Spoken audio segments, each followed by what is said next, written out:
Olá, eu sou Rita Castro, nutricionista, e hoje eu quero responder uma dúvida super comum: se é possível ganhar massa muscular e perder gordura ao mesmo tempo. Isso tanto sob o ponto de vista prático, como também do ponto de vista fisiológico e dos mecanismos que o nosso corpo utiliza. Pensando sob o ponto de vista de mecanismos moleculares das nossas células, para que o processo de ganho de massa muscular aconteça, a gente precisa fornecer substratos energéticos. Esses substratos energéticos vão incluir tudo aquilo que a gente come através de alimentação, de carboidrato, proteína e de gorduras, boas, claro. Para que o nosso músculo ele consiga crescer, ele precisa que esse balanço energético de fornecimento de nutrientes ele seja positivo. Eu forneça mais do que eu desgaste o músculo, especialmente se o processo que a gente está focando aqui é o de hipertrofia muscular. E para o processo de emagrecimento, para perda de gordura, eu tenho que fazer o contrário, um processo de déficit energético, que é restringir para que as nossas células de gordura, elas mobilizem aquele substrato que está armazenado e eu consiga utilizar isso como fonte de energia e, de fato, aconteça o processo de emagrecimento. E aí é daí que surge essa grande dúvida. Poxa, então, será que é possível acontecer as duas coisas ao mesmo tempo? Eu conseguir fornecer nutrientes para o músculo e ao mesmo tempo promover algo que mobilize as minhas gorduras armazenadas e conseguir emagrecer também?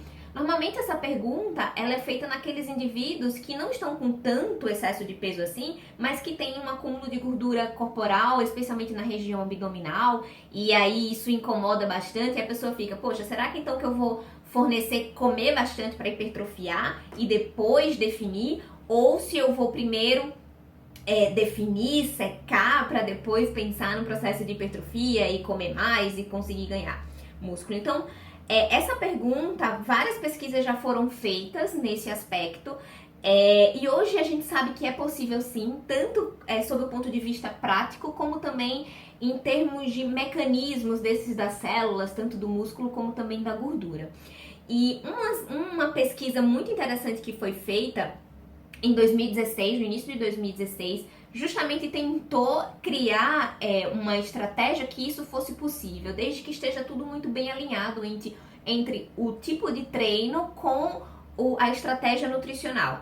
E a estratégia nutricional basicamente é aumentar significativamente a quantidade de proteína consumida na dieta e reduzindo, né, alguns nutrientes ali que possivelmente induzem ao processo de acúmulo de gordura corporal, como por exemplo os carboidratos e as gorduras de má qualidade.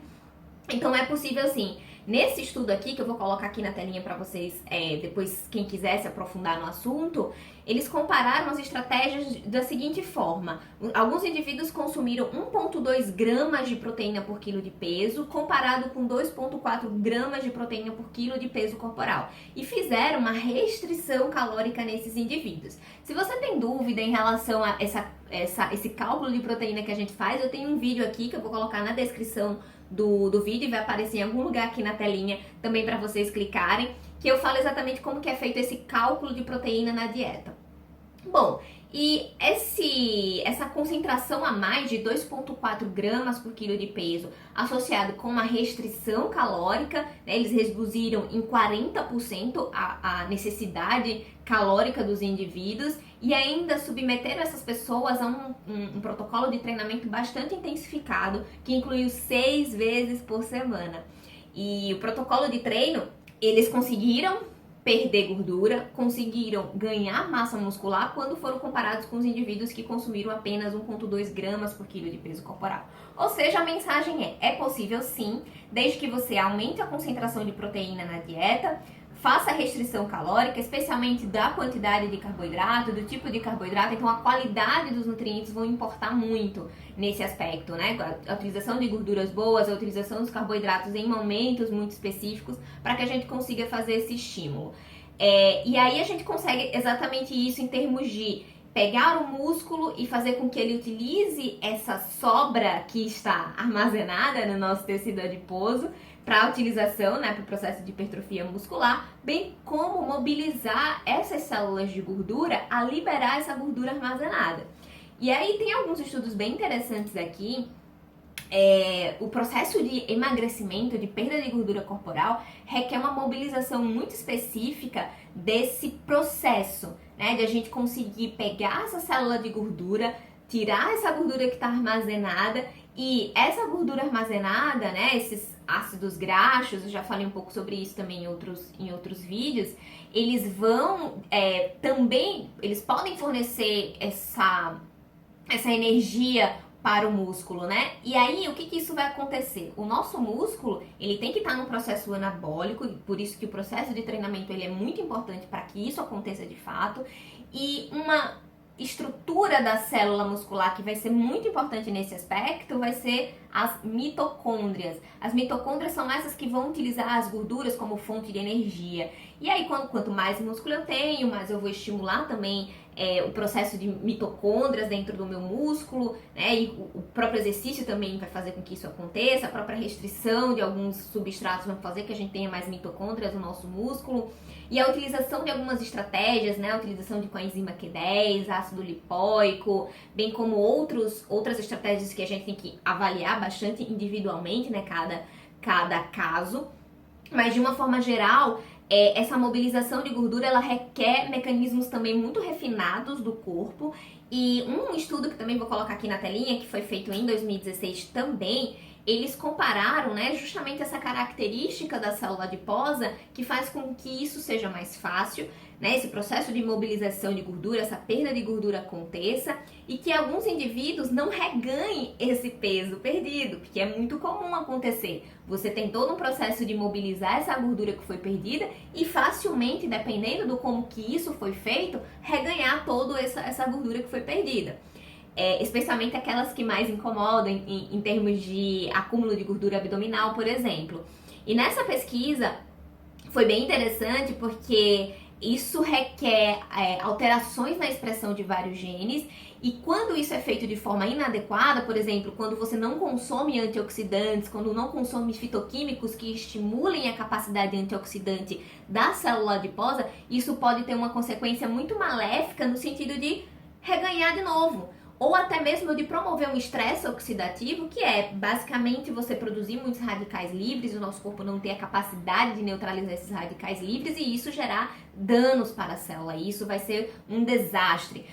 E o que isso na prática significa? Significa que não é necessariamente você aumentar a quantidade de proteína na dieta, comer 200 gramas de carne, 200 gramas de frango em várias refeições e não se preocupar no teor de fitoquímicos, ou seja, nos vegetais que você vai comer, na qualidade das fibras, na qualidade de alguns nutrientes que você vai incorporar junto dessa dieta. Fazer esse processo não é simplesmente cortar carboidrato e colocar as proteínas e não se preocupar com outros fitoquímicos presentes, né? Ou seja, através de chás, ou seja, através de alguma forma de suplementação, mas a gente tem que fazer com que o nosso corpo, ele não leve a um processo desse estresse oxidativo e a nossa célula adiposa, ela consiga liberar essa gordura de forma gradativa, sem gerar danos e que isso seja aproveitado pelo músculo e ele utilize tudo isso para que o processo de hipertrofia continue sendo ativado. E aí isso inclui o quê? A qualidade da proteína que a gente vai utilizar. Então eu já falei, né, dos tipos de proteínas em outros vídeos, vou colocar aqui também na descrição e em algum lugar da tela aqui para vocês clicarem. A qualidade da proteína que vai ser utilizada, especialmente após o exercício físico, para que esse processo continue sendo estimulado da hipertrofia e o processo de perda de gordura corporal também seja possível. Então é um manejo muito específico que um profissional que vai realmente avaliar cada caso, junto com o profissional da educação física para determinar os tipos de treino que vai ser feito, né, a intensidade desse exercício, para que isso aconteça. Não é um processo simples, mas é possível de acontecer sim, desde que seja feito bastante o passo a passo, as suplementações, se necessárias, sejam feitas de forma correta e muito bem indicada. Então, vou colocar todas as referências aqui para quem quiser se aprofundar. E se você tiver alguma dúvida específica, alguma coisa que você queira que eu desvende aí em termos se é possível, tanto sob o ponto de vista científico ou fisiológico, molecular, pode perguntar aqui nos comentários que eu vou responder em próximos vídeos. Espero que você tenha curtido, compartilhe com seus amigos e até o próximo vídeo. Tchau, tchau!